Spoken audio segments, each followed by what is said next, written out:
ನಮಸ್ಕಾರ ಕ್ವಿಕ್ 25 ಗೆ ಸ್ವಾಗತ. ನಾನು ಪ್ರತಿಮಾ ಭಟ್. ಬನ್ನಿ ಕ್ಷಣದ 25 ಸುದ್ದಿಗಳನ್ನು ಕ್ವಿಕ್ ಆಗಿ ನೋಡೋಣ. ದಾವಣಗೆರೆ ಮಾಜಿ ಸಂಸದ ಜಿಎಂ ಸಿದ್ದೇಶ್ವರ್ಗೆ ಸೇರಿದ ಜಿಎಂಐಟಿ ಗೆಸ್ಟ್ ಹೌಸ್ನಲ್ಲಿ ಬಸನಗೌಡ ಪಾಟೀಲ್ ಯತ್ನಾಳ್ ಮತ್ತು ರಮೇಶ್ ಜಾರಕಿಹೊಳಿ ವಾಸ್ತವ್ಯ ಹೂಡಿದ್ದಾರೆ. ವಾಲ್ಮೀಕಿ ಜಾತ್ರೆಯಲ್ಲಿ ಬಿಜೆಪಿ ರೆಬೆಲ್ ಟೀಮ್ ಪಾಲ್ಗೊಳ್ಳುವ ಸಾಧ್ಯತೆ ಇದೆ. ಬಿಜೆಪಿ ರೆಬೆಲ್ ನಾಯಕರು ಇವತ್ತು ಸಭೆ ನಡೆಸಿ ನಾಳೆ ದೆಹಲಿಗೆ ತೆರಳಲು ಸಾಧ್ಯತೆ ಇದೆ. ನಾವು ದೆಹಲಿಗೆ ಹೋಗ್ತೇವೆ, ನಮ್ಮ ಪ್ರಯತ್ನ ಮಾಡ್ತೇವೆ ಅಂತ ಯತ್ನಾಳ್ ಹೇಳಿದ್ದಾರೆ. ಹಾದಿ ಬೀದಿಯಲ್ಲಿ ಹಂದಿಗಳು ಹೇಳುತ್ತೆ ಅಂತಂದ್ರೆ ನಾನು ಯಾಕೆ ಉತ್ತರಿಸಲಿ? ದಾವಣಗೆರೆಯಲ್ಲಿ 2 ಹಂದಿಗಳಿವೆ ಅಂತ ಕಿಡಿಕಾರಿದ್ದಾರೆ. ಎಐಸಿಸಿ ಅಧ್ಯಕ್ಷ ಖರ್ಗೆ ಭೇಟಿಯಾದ ಸಚಿವ ಡಾಕ್ಟರ್ ಜಿ ಪರಮೇಶ್ವರ್ ಬೆಂಗಳೂರಿನ ಸದಾಶಿವನಗರದ ನಿವಾಸದಲ್ಲಿ ಖರ್ಗೆ ಅವರನ್ನ ಭೇಟಿಯಾದರು. ವಿಶೇಷ ಅಂದ್ರೆ ಸಚಿವ ಪ್ರಿಯಾಂಕ್ ಖರ್ಗೆ ಪರಮೇಶ್ವರ್ ಒಂದೇ ಕಾರಲ್ಲಿ ಆಗಮಿಸಿದ್ರು. ಪರಮೇಶ್ವರ್ ಖರ್ಗೆ ಭೇಟಿ ಕುತೂಹಲ ಕೆರಳಿಸಿದೆ. ಡಿಸಿಎಂ ಡಿಕೆಶಿ ಉತ್ತರ ಪ್ರದೇಶದ ಪ್ರಯಾಗ್ರಾಜ್ಗೆ ತೆರಳಿದ್ದಾರೆ. ಡಿಸಿಎಂ ಡಿಕೆ ಶಿವಕುಮಾರ್ ಕುಂಭಮೇಳದಲ್ಲಿ ಭಾಗಿಯಾಗಲಿದ್ದಾರೆ.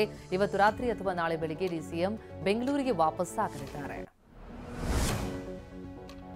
ಮೆಟ್ರೋ ಪ್ರಯಾಣಿಕರಿಗೆ ಇವತ್ತಿನಿಂದ ಶಾಕ್ ತಟ್ಟಿದೆ. ನಮ್ಮ ಮೆಟ್ರೋ ಟಿಕೆಟ್ ದರ ಏರಿಕೆ ಪ್ರಸ್ತಾಪಕ್ಕೆ ಕೇಂದ್ರ ಸರ್ಕಾರ ಗ್ರೀನ್ ಸಿಗ್ನಲ್ ಕೊಟ್ಟಿದೆ. ಇವತ್ತು ಬೆಳಗ್ಗೆ 7 ಗಂಟೆಯಿಂದಲೇ ನಮ್ಮ ಮೆಟ್ರೋ ಟಿಕೆಟ್ ದರ 46% ಜಾರಿಯಾಗಿದೆ.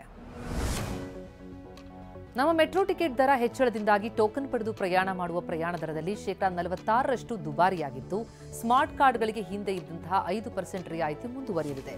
ಪ್ರಯಾಣ ದರದಲ್ಲಿ 41% ದರ ಹೆಚ್ಚಳವಾಗಲಿದೆ. ಈ ಮೊದಲು ಕನಿಷ್ಠ 10 ರಿಂದ ಗರಿಷ್ಠ ₹60ವರೆಗೆ ಟಿಕೆಟ್ ದರ ಇತ್ತು. ಈಗ ಮೆಟ್ರೋ ದರ ಪರಿಷ್ಕರಣೆಯಿಂದ ಕನಿಷ್ಠ 10 ರಿಂದ ₹90ವರೆಗೆ ಏರಿಸಲಾಗಿದೆ. 2 ಕಿಲೋಮೀಟರ್ ಪ್ರಯಾಣಕ್ಕೆ ₹10 ಏರಿಕೆಯಾಗಿದ್ದರೆ 2 ರಿಂದ 4 ಕಿಲೋಮೀಟರ್ ಪ್ರಯಾಣಕ್ಕೆ ₹20, 4 ರಿಂದ 6 ಕಿಲೋಮೀಟರ್ ಪ್ರಯಾಣಕ್ಕೆ 30, 6 ರಿಂದ 8 ಕಿಲೋಮೀಟರ್ ಪ್ರಯಾಣಕ್ಕೆ ₹40 ಏರಿಕೆಯಾಗಿದೆ. ಕುಡಿದು ಬಂದು ಗಲಾಟೆ ಮಾಡ್ತಾ ಇದ್ದ ಪತಿಯನ್ನ ಪತ್ನಿಯೇ ಹತ್ಯೆ ಮಾಡಿದ ಘಟನೆ ಬೆಳಗಾವಿಯ ರಾಮತೀರ್ಥ ನಗರದಲ್ಲಿ ನಡೆದಿದೆ. ಪತಿ ಅಮಿತ್ಗೆ ನೀರು ಬಿಸಿ ಮಾಡುವ ಎಲೆಕ್ಟ್ರಿಕ್ ಹೀಟರ್ನಿಂದ ಬರ ಎಳೆದು ಬಳಿಕ ವೇಲ್ನಿಂದ ಕತ್ತು ಬಿಗಿದು ಪತ್ನಿ ಆಶಾ ಹತ್ಯೆಗೈದಿದ್ದಾಳೆ. ಚಾಕುವಿನಿಂದ ಇರಿದು ಲಾರಿ ಮಾಲೀಕನನ್ನ ಬರ್ಬರವಾಗಿ ಹತ್ಯೆಗೈದ ಘಟನೆ ಬೆಂಗಳೂರಿನ ಹೆಗ್ಗಡೆ ನಗರದಲ್ಲಿ ನಡೆದಿದೆ. 42 ವರ್ಷದ ಮೆಹಬೂಬ್ ಕೊಲೆಯಾದ ವ್ಯಕ್ತಿ.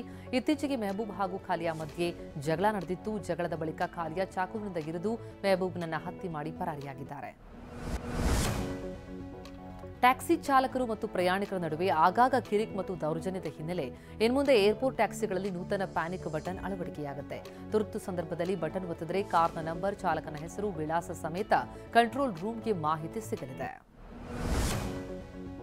ಚಿಕ್ಕಮಗಳೂರು ಕಳಸಾ ತಾಲೂಕಿನ ಆನೆಗುಡ್ಡ ಅರಣ್ಯದಲ್ಲಿ ಕಾಳ್ಗಿಚ್ಚು ಕಾಣಿಸಿಕೊಂಡಿದೆ. ಜೊತೆಗೆ ಸೋಲಾ ಅರಣ್ಯದಲ್ಲೂ ಕಾಳ್ಗಿಚ್ಚು ಕಾಣಿಸಿಕೊಂಡಿದೆ. ಗುಡ್ಡದ ತುತ್ತ ತುದಿಯಲ್ಲಿ ಸಸ್ಯ ಸಂಪತ್ತು ಭಸ್ಮವಾಗ್ತಾ ಇರುವ ದೃಶ್ಯ ಡ್ರೋನ್ ಕ್ಯಾಮೆರಾದಲ್ಲಿ ಸೆರೆಯಾಗಿದೆ. ಮಂಡ್ಯ ಹೊರವಲಯದ ಸ್ಯಾಂಜೋ ಆಸ್ಪತ್ರೆ ಬಳಿ ಬಸ್ ಹೊತ್ತಿ ಉರಿದಿದೆ. ಟೈರ್ ಬ್ಲಾಸ್ಟ್ ಆಗಿ ಬೆಂಗಳೂರು ಮೈಸೂರು ಹೆದ್ದಾರಿಯಲ್ಲಿ ಖಾಸಗಿ ಬಸ್ ಬೆಂಕಿಗಾಹುತಿಯಾಗಿದೆ. ಕೂಡಲೇ ಎಲ್ಲಾ ಪ್ರಯಾಣಿಕರನ್ನ ಡ್ರೈವರ್ ಕೆಳಗಿಳಿಸಿದ್ದು ಕ್ಷಣಾರ್ಧದಲ್ಲೇ ಖಾಸಗಿ ಬಸ್ ದಗದಗನೆ ಹೊತ್ತಿ ಉರಿತು.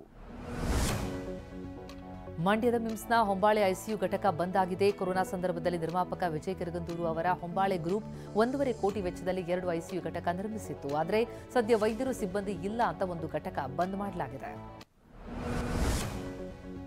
ಪ್ಯಾರಾಚೂಟ್ ನಿಷ್ಕ್ರಿಯಗೊಂಡು ಮೃತಪಟ್ಟ ಸೈನಿಕ ಮಂಜುನಾಥ್ ಪಾರ್ಥಿವ ಶರೀರ ಹುಟ್ಟೂರು ಶಿವಮೊಗ್ಗ ತಲುಪಿದೆ. ಶಿವಮೊಗ್ಗದ ಹೊಳೆ ಬಸ್ ಸ್ಟಾಪ್ ಬಳಿ ಪಾರ್ಥಿವ ಶರೀರ ಬರಮಾಡಿಕೊಂಡ ಜನತೆ ಅಮರ್ ರಹೇ ಮಂಜುನಾಥ್ ಅಮರ್ ರಹೇ ಅಂತ ಘೋಷಣೆ ಕೂಗಿದ್ದಾರೆ. ಮೆರವಣಿಗೆ ಮೂಲಕ ಹುಟ್ಟೂರಾದ ಹೊಸನಗರಕ್ಕೆ ಮೃತದೇಹವನ್ನು ರವಾನಿಸಲಾಗಿದೆ. ಯಲಹಂಕ ವಾಯುನೆಲೆಯಲ್ಲಿ ನಾಳೆಯಿಂದ ಏರ್ ಶೋ ಆರಂಭ ಆಗಲಿದೆ. ಸಂಜೆ 5 ಗಂಟೆಗೆ ರಕ್ಷಣಾ ಸಚಿವ ರಾಜನಾಥ್ ಸಿಂಗ್, ಸಿಎಂ ಸಿದ್ದರಾಮಯ್ಯ ಸುದ್ದಿಗೋಷ್ಠಿ ನಡೆಸಲಿದ್ದು ಏರ್ ಶೋ 2025ರ ವಿವರಣೆ ಕೊಡಲಿದ್ದಾರೆ. ಜೊತೆಗೆ ರಕ್ಷಣಾ ಸಚಿವರು ಏರೋ ಇಂಡಿಯಾ ವಿಶೇಷತೆಯನ್ನ ಅನಾವರಣ ಮಾಡಲಿದ್ದಾರೆ. ರಾಮಮಂದಿರ ನಿರ್ಮಾಣವಾಗಿ 1 ವರ್ಷ ಕಳೆದ ಹಿನ್ನೆಲೆ ಕೋಲಾರ ನಗರದ ಪಿಸಿ ಬಡಾವಣೆಯ ಕೋದಂಡರಾಮಸ್ವಾಮಿ ದೇವಾಲಯದ ಜೀರ್ಣೋದ್ಧಾರ ಕಾರ್ಯಕ್ರಮ ನಡೆಯಿತು. ಜೊತೆಗೆ 21 ಅಡಿಯ ಶ್ರೀರಾಮಮೂರ್ತಿಯ ಪ್ರತಿಷ್ಠಾಪನೆ ನಡೆಯಿತು. ಈ ವೇಳೆ ವಾದ್ಯ ತಾಳಮೇಳಕ್ಕೆ ತಕ್ಕಂತೆ ಕುದುರೆ ಡಾನ್ಸ್ ಮಾಡಿದ್ದು ಎಲ್ಲರನ್ನೂ ಆಕರ್ಷಿಸಿತು. ರಾಷ್ಟ್ರ ರಾಜಧಾನಿ ದೆಹಲಿ ಮಹಾನಗರದಲ್ಲಿ ಬಿಜೆಪಿ ಮಹಾ ಗೆಲುವು ದಾಖಲಿಸಿದೆ. 27 ವರ್ಷದ ಬಳಿಕ ಮತ್ತೆ ಕಮಲ ಅರಳಿದೆ. ದೆಹಲಿ ಸಿಎಂ ಗದ್ದುಗೆ ಏರೋದಕ್ಕೆ 7 ಮಂದಿ ರೇಸ್ನಲ್ಲಿದ್ದಾರೆ. ಕೇಜ್ರಿವಾಲ್ ಸೋಲಿಸಿದ ಪರ್ವೇಶ್ ವರ್ಮಾ, ಸುಷ್ಮಾ ಸ್ವರಾಜ್ ಪುತ್ರಿ ಬನ್ಸುರಿ ಸ್ವರಾಜ್, ಸ್ಮೃತಿ ಇರಾನಿ, ಕೈಲಾಸ್ ಗೆಹ್ಲೋಟ್, ದುಷ್ಯಂತ್ ಗೌತಮ್, ಕಪಿಲ್ ಮಿಶ್ರಾ, ಅರವಿಂದ್ ಸಿಂಗ್ ಲವ್ಲಿ ಹೆಸರು ಚಾಲ್ತಿಯಲ್ಲಿದೆ. ಉತ್ತರ ಪ್ರದೇಶದ ಪ್ರಯಾಗ್ರಾಜ್ನಲ್ಲಿ ನಡೀತಾ ಇರುವಂತಹ ಮಹಾಕುಂಭಮೇಳದಲ್ಲಿ ಇವರಿಗೆ 41 ಕೋಟಿ ಮಂದಿ ಪುಣ್ಯ ಸ್ನಾನದಲ್ಲಿ ಮಿಂದೆದ್ದಿದ್ದಾರೆ. ಉತ್ತರ ಪ್ರದೇಶದ ವಾರ್ತಾ ಇಲಾಖೆಯಿಂದ ಇವರಿಗೆ ಕುಂಭಮೇಳಕ್ಕೆ ಬಂದ ಭಕ್ತರ ಮಾಹಿತಿ ಬಿಡುಗಡೆಯಾಗಿದ್ದು, ಕೋಟ್ಯಂತರ ಭಕ್ತರ ಪುಣ್ಯ ಸ್ನಾನದ ದೃಶ್ಯ ಡ್ರೋನ್ ಕ್ಯಾಮೆರಾದಲ್ಲಿ ಸೆರೆಯಾಗಿದೆ.